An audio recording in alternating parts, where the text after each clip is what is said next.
Aku berkata kepada mereka, Nabi Nuh berkata kepada kaumnya, istighfarlah kalian, mohon ampunlah pada Tuhan kalian, karena Dia Maha Pengampun. Dia suka kalau kalian tobat tuh. Ayat 11 nya, yursilis sama alaikum midrara. Mereka atau pasti Allah akan turunkan dari langit hujan yang lebat. Dan kita tahu hujan adalah sumber kehidupan manusia. Makna letterletnya, makna tadabburnya adalah, makna tafsirnya, Dia akan turunkan dari langit rezeki-rezeki yang midrar. Midrar itu bertubi-tubi.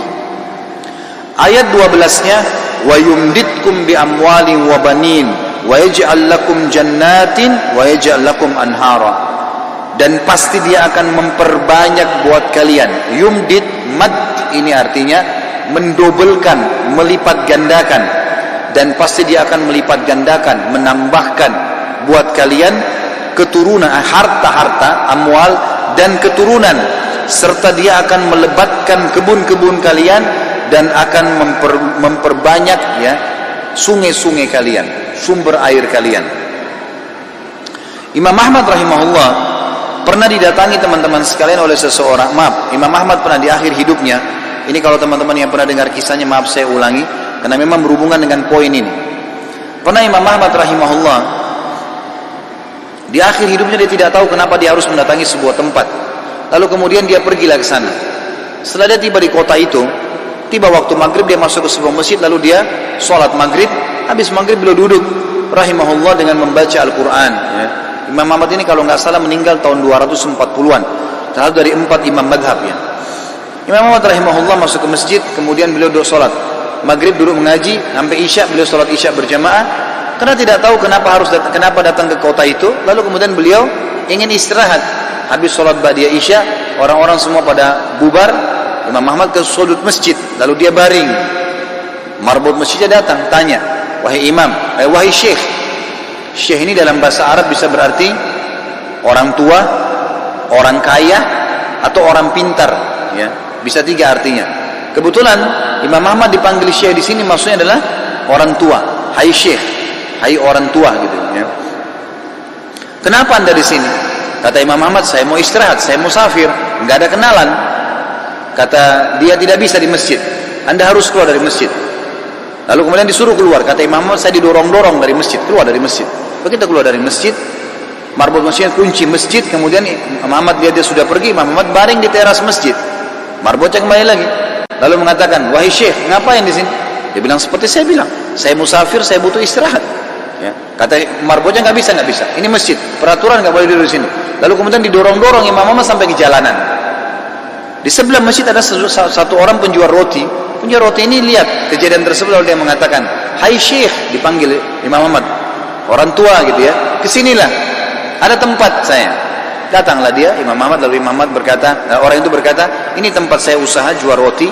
Di belakang saya jual roti ini ada kamar saya biasa istirahat. Rumah saya tidak jauh dari sini, anda boleh istirahat. Besok pagi anda boleh pergi. Dia bilang baik, jazakallah khair. Imam Ahmad duduk. Imam Ahmad ini karena zaman dulu nggak ada foto, orang nggak tahu wajahnya, orang cuma kenal nama. Nggak kita sekarang bisa lihat fotonya, bisa tahu orangnya gitu. Imam Ahmad bilang ada satu kegiatan orang ini yang unik.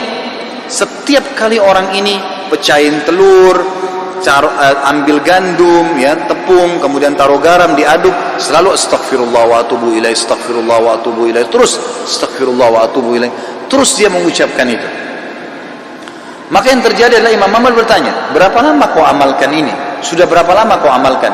Kebetulan Imam Ahmad ini di akhir hidupnya ya, sudah sangat tua. Orang ini juga seumur Imam Ahmad. Dia bilang sudah lama, dari saya masih muda. Kata Imam Ahmad, apa hasilnya istighfarmu ini? Dia bilang semua yang saya minta sama Allah dikabulkan. Apa saja? Belum pernah saya minta sama Allah nggak dikabulkan. Tinggal satu yang sudah bertahun-tahun saya minta belum Allah kasih. Kata Imam Ahmad, apa itu? Dia bilang saya minta agar dipertemukan dengan Imam Ahmad. Maka Imam Ahmad bertakbir mengatakan Allahu Akbar. Karena istighfarmu inilah ya, Allah subhanahu wa ta'ala mengutus saya datang ke kotamu dan saya tidak tahu kenapa saya datang. Karena istighfarmu lah marbot masjid melarang saya tidur di masjid dan saya didorong-dorong. Istighfarmu lah yang membuat kau menawarkan saya untuk datang dan nginap di tempatmu. saya Ahmad bin Hambal. Allah Azza wa Jal datangkan Imam Ahmad ke rumahnya karena istighfarnya. Ini luar biasa. Kisah seorang ibu yang berada di wilayah Kashmir. Kisah belum lama terjadi. Ibu ini rupanya punya, kalau saya tidak salah, cucu atau ada anaknya perempuan kena penyakit tulang, sakit. Ibu ini selalu berdoa kepada Allah SWT sambil beristighfar, karena dia sudah bawa ke dokter di sekitar rumah situ, di sekitar kampungnya tidak ada, gitu kan? Nggak ada yang bisa tanganin. Mereka cuma bilang ada satu dokter ya yang mampu menangani ini, tapi di India. Dia di India dan dokter itu Muslim, ahli spesialis tulang. Cuma dia yang bisa. Ibu ini tahu dia tidak punya kemampuan uang beli tiket pesawat atau kendaraan, mau bayar dokter tidak mungkin. Maka ibu ini memperbanyak doa dan istighfar. Selalu istighfar kepada Allah. Ya Allah, kalau ada dosa maafkanlah, sembuhkan anak ini. Ya Allah, pertemukan sama dokter itu, mudahkan supaya anak saya ini berobat. Ringkas cerita, dokter yang tadi jadi target ini keluar dari India. Ada acara, dia naik pesawat melewatin wilayah Kashmir tadi itu. Tiba-tiba pilotnya bilang, pesawat ini badai, lagi hujan deras, tidak bisa pesawat lanjut nih, harus turun di wilayah itu. Turunlah pesawat itu. Begitu turun, tiba di bandara, kata dokternya, saya harus, ini ada seminar, saya harus hadiri. Berapa jauh dari sini?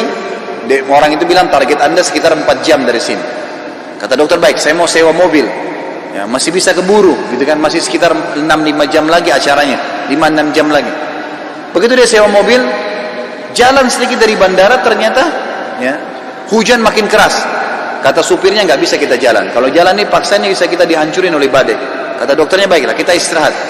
Mampir di pinggir, mampir ke sebuah rumah. Rumah itu rumah tua, rumah kayu. Lalu tabibnya ini, dokternya ini naik ke rumah itu, berteduh, ketuk-ketuk, ucapin salam, dijawab waalaikumsalam. Keluarlah seorang ibu. Lalu kemudian dokter ini bilang, maaf, kami ini musafir, hujan lebat, bisa berteduh di sini? Kata ibunya, silahkan. Lalu ibunya itu mengambilkan minuman, dihidangkan minuman.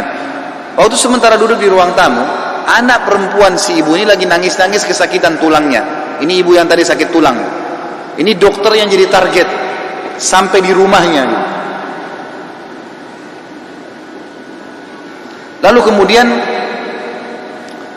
dia berkata, tabib ini, kenapa anaknya ibu? Dia bilang sakit tulang. Kenapa kok sakit? Kenapa nggak dibawa ke dokter? Sudah, tapi kata dokter semua tidak bisa sembuh. Dan dokter yang bisa tangani cuma seorang dokter di India, namanya Fulan. Disebutkan namanya dokter ini.